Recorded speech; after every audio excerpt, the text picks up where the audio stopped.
Party వేరే పార్టీకి వెళ్ళడం కాదు, ఆయన ఏదో పార్టీ పెట్టేస్తారన్న వరకు వెళ్ళిపోయింది. ఇప్పుడు పదే పదే జరుగుతున్నటువంటి ప్రచారం మీరు చూస్తున్నారు కదా. అసలు హరీష్ రావు గారే ఆయన ప్రెస్ మీట్ లో చాలా క్లారిటీ తోటి చెప్పిన తర్వాత కూడా మళ్ళీ జనాలు Congress party social media handles లో, మిగతా కొంతమంది అతి ఉత్సాహవంతుల సోషల్ మీడియా హ్యాండిల్స్ లో హరీష్ రావు గారు పార్టీ పెడతారని చెప్పి, లేకపోతే కవిత గారు పార్టీ పెడతారని చెప్పి రకరకాలుగా ఎవరికి వచ్చినట్టు వాళ్ళు మాట్లాడుతూ ఉన్నారు. హరీష్ రావు గారు క్లారిటీ ఇచ్చారు, కవిత గారు క్లారిటీ ఇచ్చారు.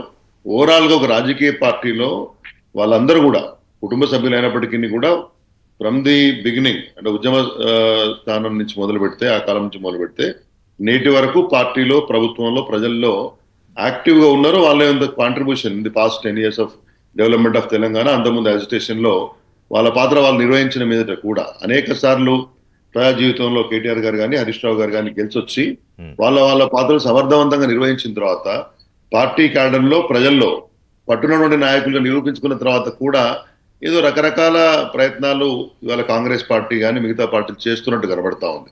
ఎందుకంటే ఎప్పుడైతే వాళ్ళు చేసే పని సరిగ్గా చేయలేకపోతారో ఏ వ్యవస్థ కానీ, ఒకవైపు కాంగ్రెస్ పార్టీ కానీ, లేకపోతే వాళ్ళకి అనుబంధంగా ఉన్న వాళ్ళు కానీ, లేకపోతే కొంతమంది అతి ఉత్సాహంతో వాళ్ళు బీజేపీ ఉండొచ్చు, ఇంకొకరు అయి ఉండొచ్చు, వాళ్ళ సోషల్ మీడియా హ్యాండిల్స్ లో అక్కడ ఏదో జరుగుతోంది, బీఆర్ఎస్ పార్టీని బలహీనపరచాలంటే ఈ రకంగా అక్కడ ఏదో ఫైట్ జరుగుతోంది అనే ఆలోచనను క్రియేట్ చేసే ప్రయత్నం. శ్రీధర్ రెడ్డి గారు సోషల్ మీడియా హ్యాండిల్స్ అన్నారు కాబట్టి, ఈ గత 2-3 రోజులుగా, అంటే ఈ మీటింగ్ కూడా గత 2-3 రోజులుగా social media, BRS social media handles లో కృష్ణార్జునులతో పోల్చి, అంటే భావమరుదులు ఎప్పటి నుంచో అంటారు వాళ్ళు కృష్ణార్జునులని, అయితే ఈసారి ప్రతిపక్షం నుంచి అధికారంలోకి వెళ్ళడానికి ఏ రకంగా వీళ్ళిద్దరూ కలిసి ఒక ప్లాన్ చేస్తున్నారు అనేది ఒక రకరకాల కథనాలు వస్తున్నాయి. కానీ ఈ మొత్తం ఫ్రేమ్లో ఎక్కడ కవిత గారిని పెట్టలేదు, బయట వాళ్ళు కాదు, బీఆర్ఎస్ సోషల్ మీడియా హ్యాండిల్స్ లోనే. మరి అదెందుకు జరుగుతున్నట్టు మీరు మర్చిపోతున్నారేమో. బీఆర్ఎస్ పార్టీకి అధ్యక్షులు కేసీఆర్ గారు. అవును, ఇక్కడ వారి యొక్క ఆదేశాల మేరకు,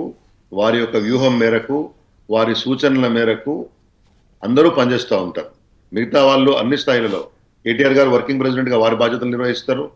ఎవరెవరికి ఎప్పుడెప్పుడు ఏ బాధ్యతలు సందర్భానుసారంగా ఇస్తారో వాళ్ళ పనిచేస్తారు. ఇప్పుడు మన వరంగల్ సభ చూశారు మీరు.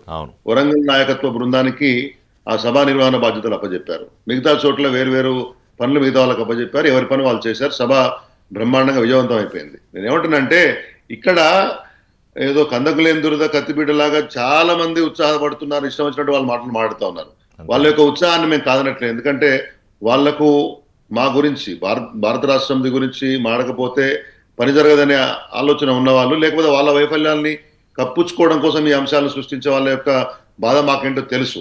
కాబట్టి కేటీఆర్ గారు ఏమన్నా ఫస్ట్ టైం పోయినారు హరీష్ రావు గారింటికి? వాళ్ళ తండ్రి బాగాలేరు అనే విషయాన్ని అందరికీ తెలుసు. పరామర్శించడానికి వెళ్ళారు. పోయినప్పుడు ఇద్దరు రాజకీయ నాయకులు కలిస్తే అది ఒక ఫంక్షన్లలో కలిసినా, రోడ్డు మీద కలిసినా, అంతేగా, ఎక్కడ కలిసినా కానీ రాజకీయాలే మాట్లాడుకుంటారు. దాంట్లో వేరేటి మాట్లాడుకునే అవకాశం ఉండదు కొన్నిసార్లు. కాబట్టి వ్యక్తిగత అంశాలు కొంత మేరకు వచ్చినా కానీ వద్దంటే కూడా చర్చలు వస్తాయి. లేకపోతే అక్కడ చుట్టుపక్కల సాధారణం అండి. ఇంక అందులో రాజకీయ నాయకులు దాంట్లో ఈ ప్రచారం ఇంత విస్తృతంగా, ఉధృతిగా జరుగుతున్న నేపథ్యంలో ఖచ్చితంగా మాట్లాడుకుంటారు. కానీ